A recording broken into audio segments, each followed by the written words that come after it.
right, you're probably wondering why you're seeing me. Yes, we have a week off. It's been just over a week since the Super Bowl hit. Yes, we are all depressed here, but I had to bring the fans, the viewers, the listeners, a little extra content before we get into it.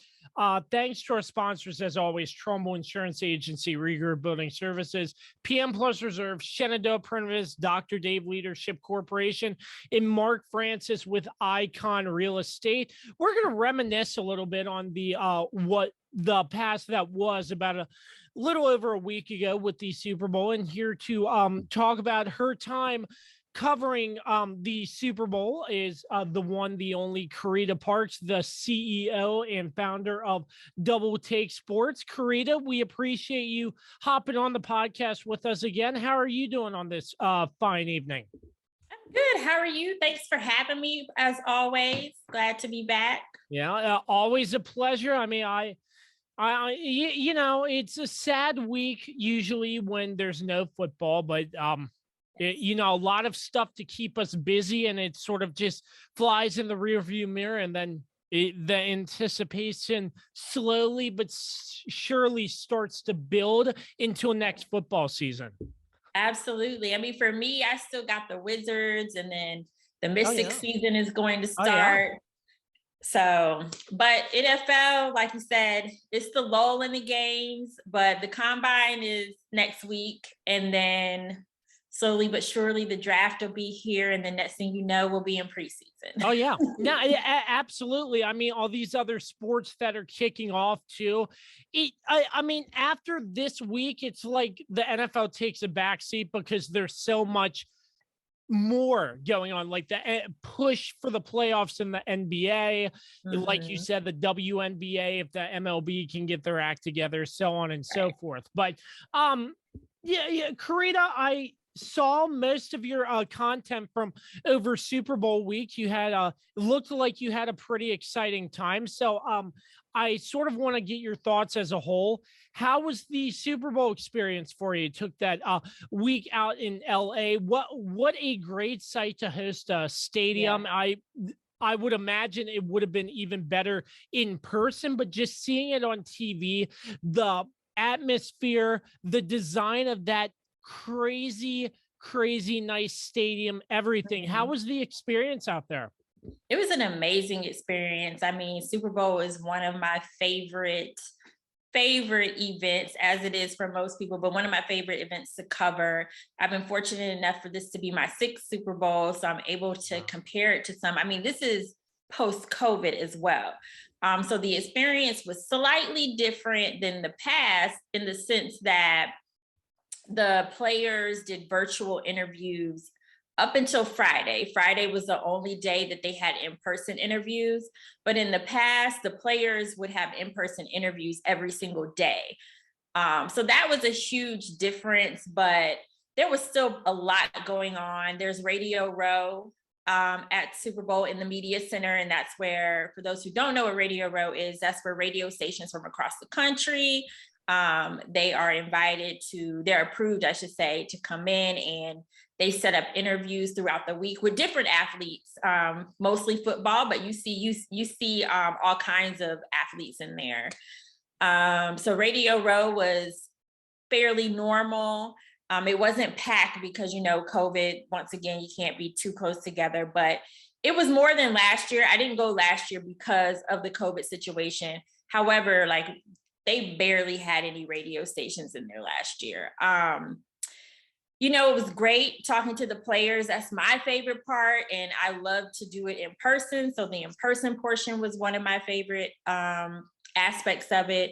There's also a lot of events going on in the evening for the media. So attending those, having an opportunity to network. So I would say it was a great experience overall. The stadium is absolutely beautiful. I mean, it is what you see on TV, but more in person.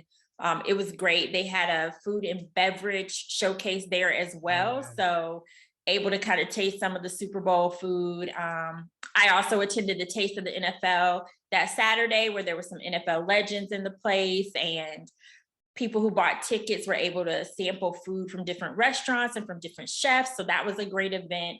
enjoyed that. So overall, great time. LA was beautiful. The weather was beautiful the entire time. Can't complain. Is it safe to say that the whole week prior to the Super Bowl was like one big festival with because it looked like from what I was seeing on social media with everybody I follow, including you, it's like, wow, like you said, the taste of the NFL, stuff like that. It's like one big festival leading up to the last game of the NFL season. Yeah, that's something that I didn't realize prior to actually covering Super Bowl. I didn't realize that most of the activity occurs during the week. And that's exactly what you see. I mean, there's interviews, there's the NFL experience, that's for the fans, there's Radio Row, there's all these different events, all leading up to the big game that particular Sunday. So yeah, you could call it a festival, especially for the fans.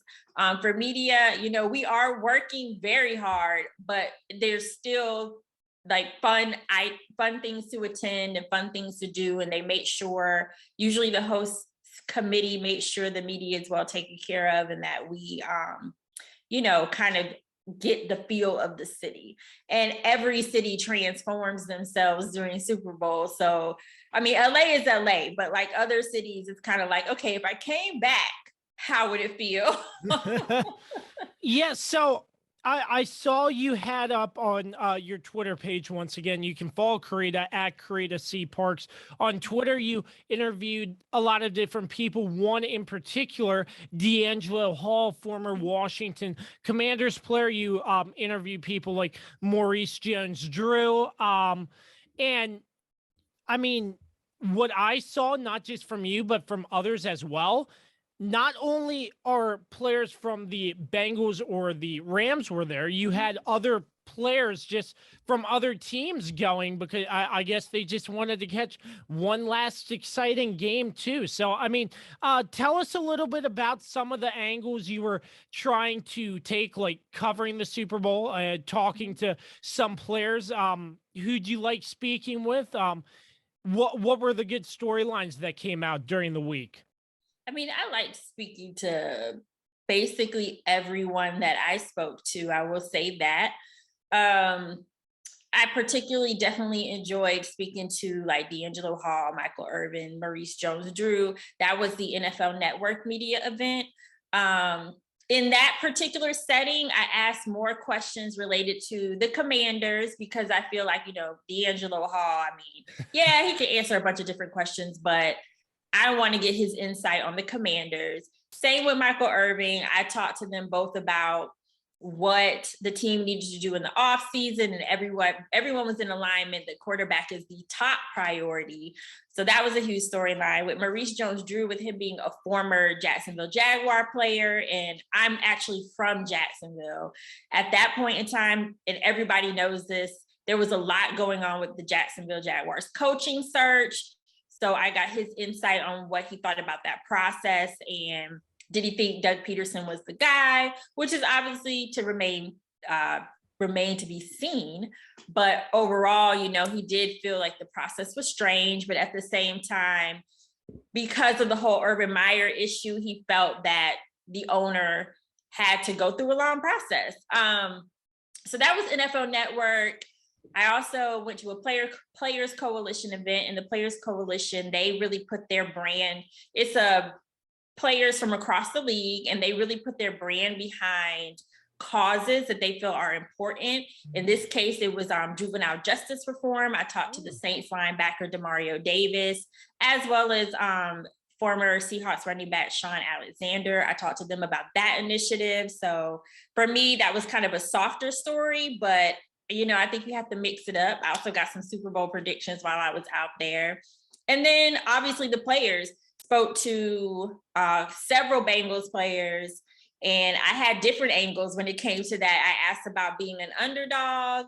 I asked about the opportunity to bring Cincinnati their first Super Bowl win. I asked about Joe Burrow, and I talked to Joe Burrow about his like personality being misunderstood. But then I also wanted to know what his teammates thought about him as a leader. So I kind of took that angle with some guys. So really, Jamar Chase, I mean, I had to ask him about having a stellar rookie year. Absolutely. Yeah. So those were some of the storylines I approached with the Bengals. With the Rams, I didn't want to ask the whole, what about winning a Super Bowl in your home city? I mean, everybody's going to ask that question. So Odell Beckham Jr. was there. He talked a lot about his adversity. So I just wanted to know, was there a particular moment that impacted him the most, and kind of what kept him grounded during all of everything that he essentially went through? And then as you saw in the Super Bowl, you know, he went out with an injury, which was kind of sad when you hear everything that he was talking about that week. But ultimately, he got his ring. So Yeah. and made 2 touchdowns. I think it was 2 touchdowns during the Super Bowl. So anyway, if it wasn't a touchdown, it was a touchdown and a big catch, but I can't remember. Spoke to Jalen Ramsey and about Von Miller, because Von Miller mentioned Jalen was one of the guys who welcomed him with open arms. Had an opportunity to talk to Coach McVay about coaching in his second Super Bowl and what did he learn from the first one. So those are just some of the storylines I approached when I was out there with the Rams. But I definitely made sure I talked to a lot of people. Oh yeah.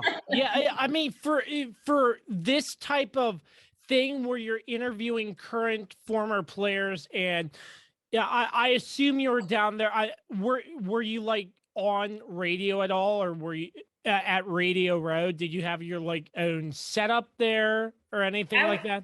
I was at Radio Row with a team from the 3-point conversion. That's their company. And I do a lot of Washington Commanders work with the 3-point conversion. Oh, okay. They have their own radio show. They have a website. They were on Radio Row, so I was there with them. They had a lot of players come through. I missed some of the players because I had to go do other things, but Tyler Lockett was from the Seahawks. He came through. There was just Emmitt Smith came through, Fred Taylor. So there were several interviews that took place at Radio Row as a part of the 3-point conversion. So I would imagine being in Radio Row, like in between radio shows through different networks and stuff, that's one of the prime spots to connect with other radio hosts, show hosts, stuff like that. And I think that's a great opportunity for people, because connections can't be like, you will always find a new connection along the way. And I found that in this industry too.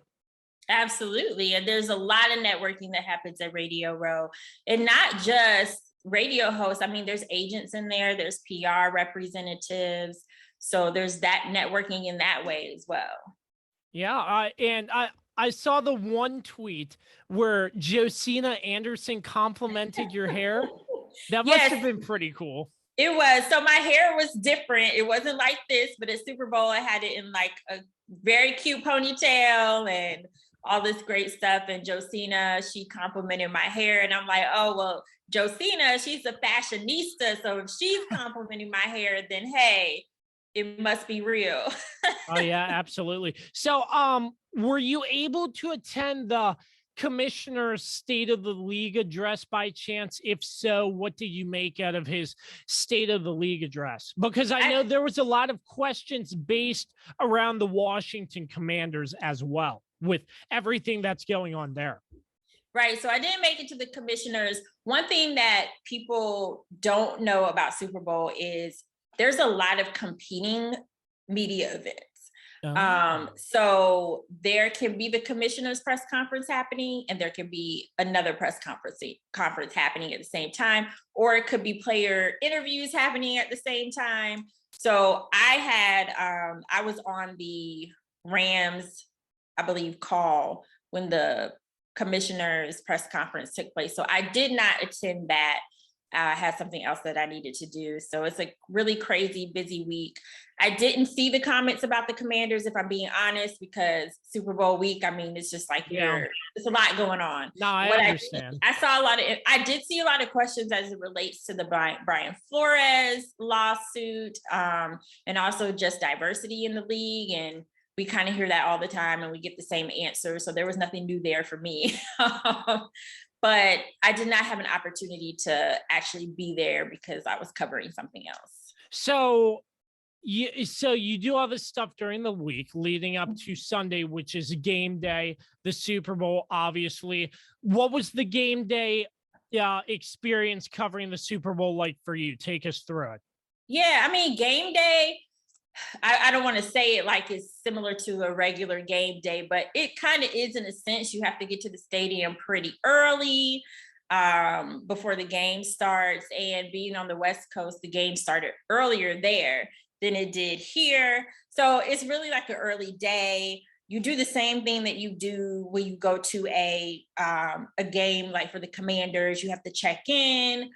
You get your game day credentials before the game. Like you have to pick those up like 2 or 3 days ahead of time. So you don't have to worry about doing that, but you do have to check in, and then you kind of go to your press seat and you just hang out really until the game starts. And then once the game starts, you kind of do the same thing that you do. It really is very similar to covering a game with the Commanders or any football team. It's just the Super Bowl. So there's just a lot more fanfare going on as far as that's concerned. And there's a lot more media, I will say that. So you're just kind of trying to get through all of that. But for the most part, the process is pretty similar to covering a regular game. But like I said, it's the Super Bowl though. So you feel different. You definitely feel like, oh, wow, like this is amazing. So, real quick before we wrap this up, obviously the Rams, the second team in a row to win the Super Bowl in their home stadium by a score of 23-20. Obviously, Odell Beckham out, torn ACL, but still gets a ring. Joe Burrow finishes the game with a sprained MCL. As a whole, how'd you like the Super Bowl? I thought it was pretty good. I mean, I will say I've seen better, but like we had some excitement, I feel like, in the first half. The second half was a bit slow for me. If I remember correctly, the Bengals and the Rams, they both didn't score for, I think it was maybe the entire third quarter, if I remember correctly. And then, the Rams kind of didn't have to do much to win the game at that point. They just needed to score and get a field goal. So, I mean, I think that overall, it was better in the sense that I do believe people thought it was going to be a blowout. I never believed that it was going to be a blowout. I really thought the Bengals had a pretty good chance of winning, and they did. It just didn't work out. Joe Burrow got hurt, and defense for the Rams took care of business. But overall, I thought the game was average. It wasn't a lot of exciting moments, but I do appreciate that it was a close game and not a blowout, because that would have been worse. Yeah, absolutely. I 100% agree. But Carita, as always, you're very kind to us here on the Kirby on Sports podcast, and we greatly appreciate all the time you give us. It's truly an honor. Tell them the latest and greatest with Double Take Sports. Yes, Double Take Sports. Make sure you follow me. It's on social media at DBL Take Sports. That's also the website, dbltakesports.com. Double Take Sports, you can find articles about NFL, NBA, WNBA. I really focus on my site less about the analysis, because that's what you can really get anywhere. I like to focus more on storytelling on Double Take Sports, and I will be relaunching my podcast soon, so look forward to that.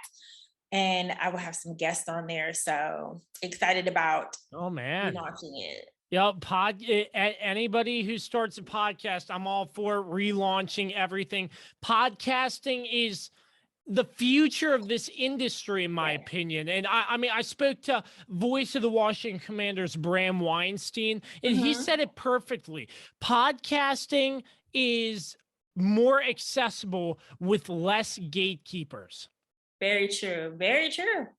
Yeah. I mean, it's great. And I applaud your work. You do a great job. Once again, Carita Parks, thank you for taking us through your Super Bowl week. Once again, absolutely. I'm Josh Kirby of the Kirby on Sports podcast. We're off the rest of this week, but you can catch us next week with a fresh edition of episode 151 of the Kirby on Sports podcast. Until next time, so long and peace out.